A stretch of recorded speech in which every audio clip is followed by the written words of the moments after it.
আজকে আমি ডালিয়াতে এমন কিছু সার প্রয়োগ করব, আর সেই সারগুলো যদি আপনারা প্রয়োগ করতে পারেন আপনাদের ডালিয়াতে আপনারা কিন্তু প্রচুর ফুল পেয়ে যাবেন। আমি আপনাদেরকে গাছটা বসিয়ে পুরো ছোট থেকে পুরো বড় হওয়া অবধি দেখাবো। আর যে 5টা সার আমি লাস্টে প্রয়োগ করব সেইগুলো আপনারা যদি প্রয়োগ করেন আপনাদের গাছে কিন্তু প্রচুর ফুল আসবে, গাছটাকে ভীষণ ঝাঁকড়াভাবে করতে পারবেন। তা দেখুন, ডালিয়া গাছ যেহেতু একটা লম্বা স্টিকের মতন উঠে যায়, কিন্তু আমি ডালিয়া গাছটা যেভাবে করব স্টিক হবে না, প্রচণ্ড ঝাঁকড়া হবে। আর সেটা কিভাবে করি সেটাই আপনারা দেখবেন আজকে। আর আপনারা যদি পুরো ভিডিওটা দেখতে থাকেন তো আপনাদের গাছে ফুলে ভরে থাকবে, কুড়িতে ভরে থাকবে। আমি যেহেতু একটা ফুল নেব না, আমি বেশি ফুল চাই, তাই জন্য আমি গাছটাকে ঝাঁকড়া করব। আর আপনারা যদি গাছটাকে ঝাঁকড়া করতে চান তাহলে পুরো ভিডিওটা দেখতে থাকুন। আমি গাছটা দেখুন বসানোর ঠিক 10 থেকে 12 দিন পর বেশ কিছুটা ঝাঁকড়া হয়ে গেছে, ওপরেও একটু শীষ মতন বেরিয়েছে। এই অবস্থাতেই কিন্তু আমাদের ওপরের ডগাটা কেটে ফেলতে হবে। ওপরের ডগাটা যদি এই সময় কেটে ফেলি, যেহেতু নিচে থেকে দেখুন অনেক ছোট ছোট পাতা ছাড়ছে, এই সময় গাছটা কেটে ফেললে কিন্তু ঝাঁকড়া হয়ে যাবে।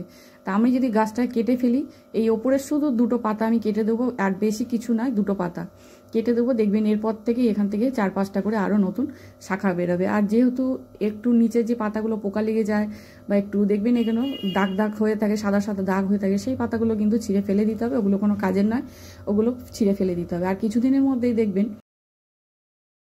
অনেক রকম ডাল বেরিয়ে যাবে, 3-4 রকম ডাল বেরিয়ে যাবে, আর সেখান থেকে গাছটা কিন্তু ঝাঁকড়া হবে। আর আমি এখান থেকে কিছু ডিএপি সার দিয়ে দেবো।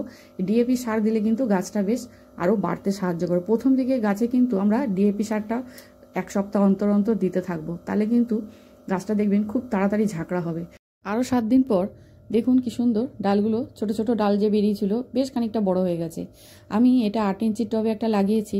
যেহেতু ডালিয়া একটু বড়ই হয় আর একটু বড় টবই দরকার হয়, আমি ভেবেছিলাম এটা 8 ইঞ্চির টবে হয়ে যাবে, কিন্তু হবে না, একে আমাকে টব চেঞ্জ করতে হবে। আমি আরও কিছুদিন পর একে টবটা চেঞ্জ করে দেবো। কিন্তু এখন দেখুন গাছটা আরও বড় হয়ে গেছে, ঠিক 10 থেকে 12 দিন। আমি 15 দিন অন্তর একবার শুধু খোল পচা জল দিয়ে যাচ্ছি, আর একবার করে ডিএপি দিয়ে গেছি। তাতেই কিন্তু গাছটা সুন্দর গ্রোথ হয়ে গেছে। এখন আমরা গাছটাকে শুধু বাড়াবো। এরপরে আমরা যখন ফুল নেব তখন আমি সারটা প্রয়োগ করব।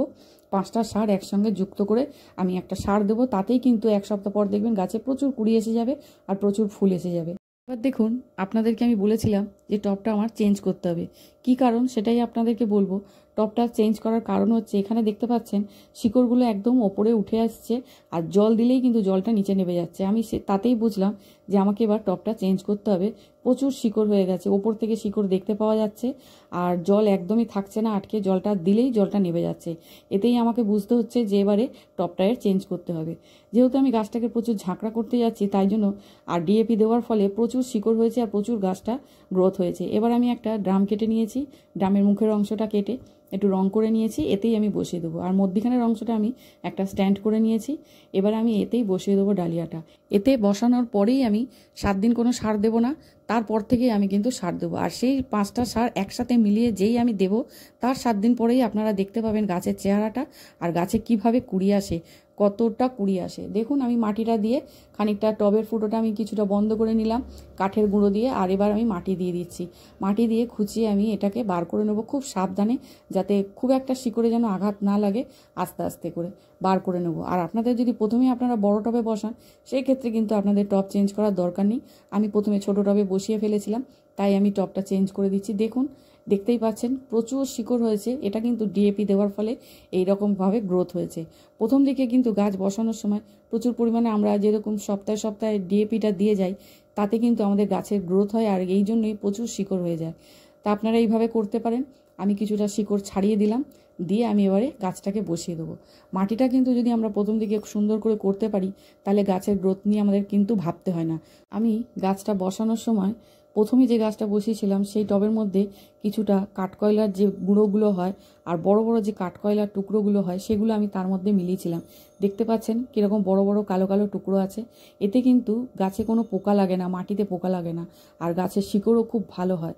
দেখতে পাচ্ছেন কত বড় বড় আমার কাঠকয়লার গুঁড়ো আছে। এগুলো আমি একটা চায়ের দোকান থেকে কালেক্ট করেছিলাম।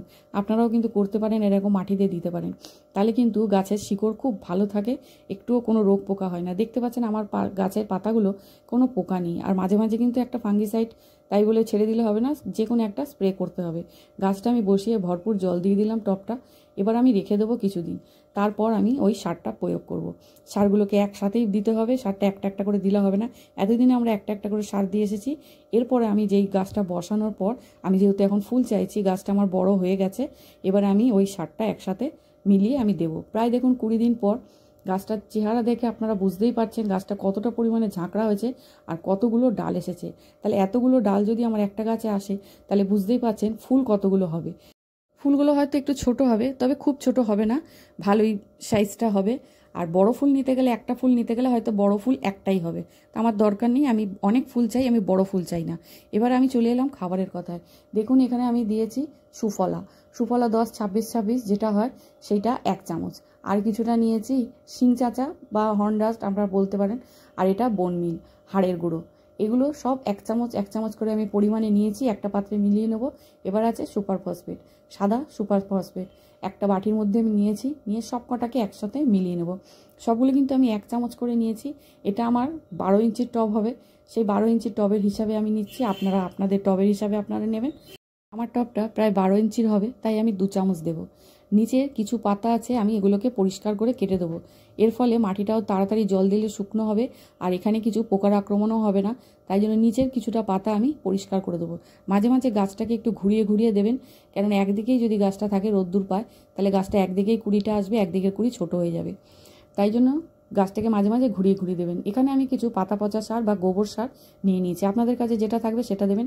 এটা একটু আমি 1 মুঠো মতন, 1 মুঠো হবে না, প্রায় 1 মুঠোর থেকে আরেকটু বেশিই হবে, 4 চামচ বলতে পারেন। আমি 4 চামচ নিয়ে নিলাম গোবর সার বা পাতা পচা সার। এটাকেও আমি দিয়ে দেবো তার সঙ্গে মিলিয়ে।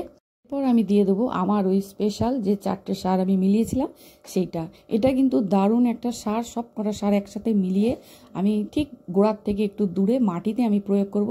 গাছের গোড়ায় কিন্তু দেবো না, গোড়ার দেখুন একদম টবের ধারে ধারে আমি দিচ্ছি। দিয়ে 2 চামচ মতন দেবো, দিয়ে আমি বেশ করে খুঁচিয়ে দেবো। আর একদম ঘুরিয়ে ঘুরিয়ে চারিদিকে দিচ্ছি। এগুলো কিন্তু এক জায়গায় জড়ো করে দিয়ে দেবেন না, গোড়ার থেকে দূরে দেবেন।